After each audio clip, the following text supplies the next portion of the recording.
पहिरियों इहो ॿुधाए त पंहिंजे बचड़े सां छो झगड़े रही आई ऐं सिंधी हुअण बावजूद हुन सां हिंदीअ में छो ॻाल्हाए रही आई? मेरा बेटा क्या सिंधी समझेगा क्या? अच्छा, भला छो न समझंदो? जरूरत क्या है? पुटड़ी, मां त सिंधी समझा थी न, पोइ भी तू मुसां हिंदीअ में ॻाल्हाए रही आई। मैंने आपको बताया ना, सिंधी से हमें कोई फायदा नहीं है, इसकी जरूरत ही क्या है? पुटड़ी, पंहिंजी ॿोली, पंहिंजी मातृभाषा ॻाल्हाइण लाइ तोखे फ़ाइदो घुर्जे, कारण खपे।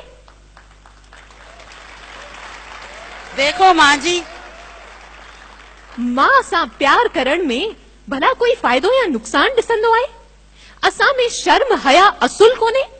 असीं पंहिंजी मां जी बेइज्जती करे रहिया आहियूं? धारी ज़बान में ॻाल्हाए असीं पंहिंजी मां खे वेसारण वेठा आहियूं ऐं असांखे उन जो ज़रा बि अफ़सोस कोन्हे? देखो माँ जी, मेरे पास फालतू टाइम नहीं है और आप होती कौन है इतना उपदेश देने वाली? मां सिंधी ॿोली आहियां, तव्हां ॿिन्ही जी माता। सॉरी, मेरा मतलब है, मुंहिंजो मतलब आहे त जॾहिं सिंधी व्यवहार में ही कोन्हे त पोइ ॻाल्हाइजे छो? पुटड़ी, व्यवहार में तव्हां ॿियनि सां भले उन्हनि जी ॿोलीअ में ॻाल्हायो, पर पंहिंजे बचड़नि सां, पंहिंजे परिवार वारनि सां, पंहिंजनि सिंधियुनि रिश्तेदारनि सां त सिंधीअ में ॻाल्हायो। तूं सिंधी न ॻाल्हाईंदीअ,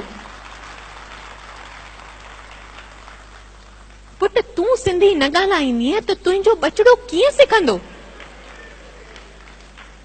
ॻाल्हाइण लाइ पहिरियों क़दम आहे ॿुधण।